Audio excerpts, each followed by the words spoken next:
Merhaba sevgili dostlar, kanalıma hoş geldiniz. Masamızın üzeri oldukça kalabalık arkadaşlar. Bugün neler yapacağız? Bugün pratik çalışmalar yapacağız. Biraz da böyle farklı çalışmalara yönelmek istedim. Kısa sürede sonuç almak isteyen arkadaşlarımız var haliyle. Onlara yönelik de bazı çalışmalar ve deneyimlerimi sizlerle de paylaşmak istedim. En azından bizler deneyip yanıldığımız zaman hatalarımızı veya tecrübelerimizi size aktararak sizlerin çok daha güvenle, kendinizden emin olarak çalışmanız için bizler sizlere rehberlik ediyoruz. Burada görmüş olduğunuz 3 boy kutudan da anlaşıldığı üzere ya da tahmin edeceğiniz üzere 3 farklı boyda çalışmalarımız var. Bunlar neler olabilir? Şöyle bir bakalım. Evet. Şu şekilde küçük kutumuzdaki, ortanca kutumuzdakiler şu şekilde bakın. Bir büyükleri ve arkadaşlar bu üçüncü büyük boy kutumuzda da bu şekilde çalışmalarımız var. Bunların neler olduğunu merak edenler için gösterelim. Evet, bunlar nasıl bu hale geldi? Bunlar neylerden bu hale geldi? Aşamaları neler? Nasıl yapıldı? Kızımın kaç senelik kalemleri bilmiyorum. Çoğu bitmiş, tükenmiş. Yani dönüşüme gidecekti. Bunların renkleri o kadar güzel, o kadar albenili ki bende de böyle bir proje oluşturdu. Bunları bu şekliyle aşamalarını yanda gördüğünüz üzere bu hale getirdim. Ne yaptım? Kırdım, dağıttım hepsini ve eledim. Çeşitli boylarda eleklerle mutfaktaki süzgeçler boyutlarıyla eleyerek bu hale getirdim arkadaşlar. Hazır renkli size terezzo cipsolar hazırlamış bulundum. En küçük olandan başlamak istiyorum. Öncelikle şöyle bir plastik kabımıza piritle etrafını şöyle gezdireceğim. Tutturmak amaçlı. Neden bunu yapıyorum? Şu görmüş olduğunuz kalemlerimizin yapışmasını sağlayacağım arkadaşlar. Şöyle daha çok sürmem gerekiyor. Evet. Şöyle sürelim biz de. Elimize de yapıştırdık haliyle. Biraz şöyle gezdirerekten böyle homojen bir dağılım yapmak istiyorum. Bunu sizin görmeniz için önceden hazırlayabilirdim ama daha iyi anlayabilmeniz için bu şekilde bırakıyorum. Bastırıyorum şöyle tutsun diye. Gezenler de olacak haliyle. Onlar da kendine yer edinecek mecburen. Aslında piritimiz biraz bayatlamış arkadaşlar. O yüzden tutmuyor olabilir. Yani az daha kaliteli bir yapıştırıcı da olabilirdi. Şöyle birkaç kez gezdirerek boşlukları dolduruyoruz. Piritle yapmamdaki amaç yani daha sonra ayrılmasını kolaylaştırmak. Şimdi biraz da mutfak yağı kullanacağım arkadaşlar. Şöyle mecburen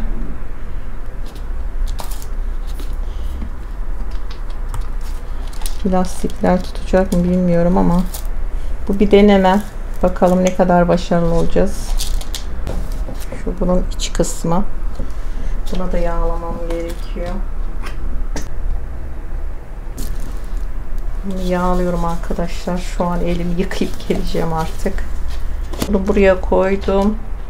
Ve harcımızı hazırlayacağım. Bakınız ne yaptık? Öncelikle küçük kalem parçacıklarını homojen bir şekilde dağıtmaya çalıştım piritle beraber. Daha sonra bunun dış kısmını yağladım. Bunu tam ortaya koyuyorum. Üstüne de bir ağırlık koyacağım. Hareket etmemesi için. Bir miktar döktükten sonra şu anda hazır olsun bu kenarda. 300 gram harcımıza 60 gram suyumuzu, soğuk suyumuzu ekliyorum. Hızlı hızlı hemen karıştıracağım. 15 saniyelik bir karıştırma süremiz var. Daha fazla karıştırmamıza hiç gerek yok. Zaten bu süre yeterli oluyor. Bakın. Diplerine kadar hemen. Çünkü çok hızlı bir reaksiyona giriyor. Şimdi bunu şöyle getiriyorum. Öncelikle bir miktarını dökeceğim. Tabanını oluşturmak adına. Şu şekilde. Daha sonra bunu ortalayacağım. Ve kalanını da döküyorum arkadaşlar. Umarım yeter. Yetmedi.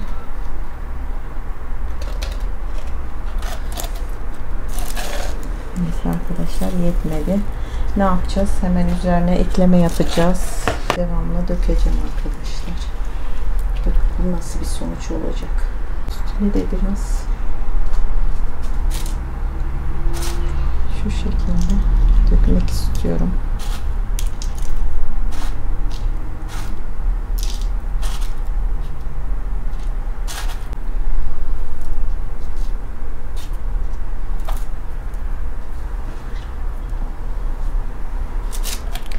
Bunu hiç oynatmıyorum şu anda. Bakalım çıkartabilecek miyiz? Tabanı iyi tutmuş. Çıktı arkadaşlar. Evet. İnşallah bu da bırakır kendini. Biraz daha. Taban çıktı arkadaşlar. Aslında çok da güzel olmuş. Arkadaşlar ilk başta itiraf etmek gerekirse şu tabandı, çıktı. Ben de ona biraz daha harç hazırladım. Bu da bir yandan da iyi oldu.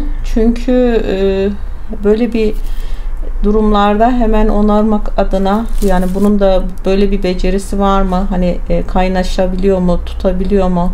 Hani böyle bir aksilik olduğu zaman hem denemek amaçlı bu şekilde tekrardan bir tabana harç döktüm.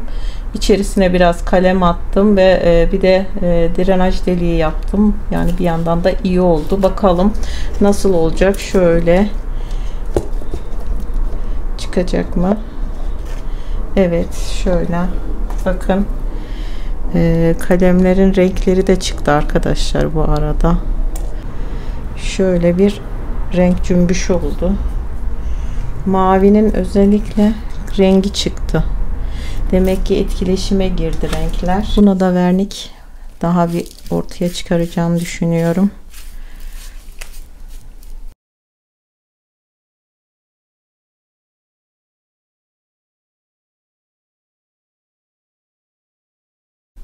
Evet arkadaşlar, çalışmamızı şöyle yakından incelemek istiyorum birlikte. Buna 300 gram hobi harcı yeter diye düşünmüştüm ama yetmedi. 200 gram daha ekledik. Toplamda 500 gram hobi harcına 100 gram da suyla beraber bir karışım yaparak bu boyutta bir saksı oluşturduk. Kalem parçacıklarının renklerine bayıldım arkadaşlar. Şöyle yakından bakın. Yüzeye o kadar güzel tutundular ki bakın. Piridimiz biraz daha şöyle tutucu olsaydı belki şuralarda da olurdu ama bu haliyle de o kadar güzel oldu ki. Bakın taban kısmına da bir miktar harç dökmeden önce tabanına da zaten yerleştirmiştim. Ama tatsız bir sonuç olmuştu biliyorsunuz. Önceki halinde şu çıkan tabanıydı. Zannedersem taban kısmı iyice kurumadan almaya çalıştım. Bilemiyorum, dış kısımlar donunca her tarafı dondu diye düşündüm ama taban ya da ince döküldüğü için de olmuş olabilir. Yani ilk bir deneme olduğu için. Ama bundan da güzel bir sonuç çıkartabiliyoruz. En azından kaynama yapabiliyor. Tekrardan buna 100 gram harç hazırladım. Hemen döktüm. Hemen kaynadı bakın. İç kısmına da yine bütünlük olsun diye kalem parçacıklarından koydum. Drenaj deliklerini de koydum. Bakın çok şahane oldu. Bir kat vernik kullandım. Ve böyle açıklı koyulu oldu. Ton yaptı. Belli belirsiz oldu yani vernik. O da bunda yani betonun bu halini ortaya çıkartmış oldu. Çok da güzel oldu. Evet, şu haliyle betonun rengi de çok hoş. Böyle gri tonları, açıklı koyulu. Ya da yağ sürdüğüm için de olmuş olabilir öncesinde, bilmiyorum ama şu hali gayet güzel oldu. Evet, önceki çıkan tavanımızdan da şöyle bir bardak altlığı olabilir. Yani bu da bana ana olarak kalacak gibi gözüküyor. Sevgili dostlar, ilk hızlı hobi harcı çalışmamız bu oldu. Sizinle de paylaşmış oldum. Bununla ilgili sorularınız, fikir ve önerileriniz varsa yorumlar kısmında paylaşabilirsiniz. Abone değilseniz abone olursanız da çok mutlu olurum. Sizlerin destekleriyle bizler de böyle çalışmalar yapıyoruz. Bizlere de motive oluyor. Yeni videolarda, yeni deneyimlerde görüşmek üzere. Sağlıkla kalın, hoşça kalın.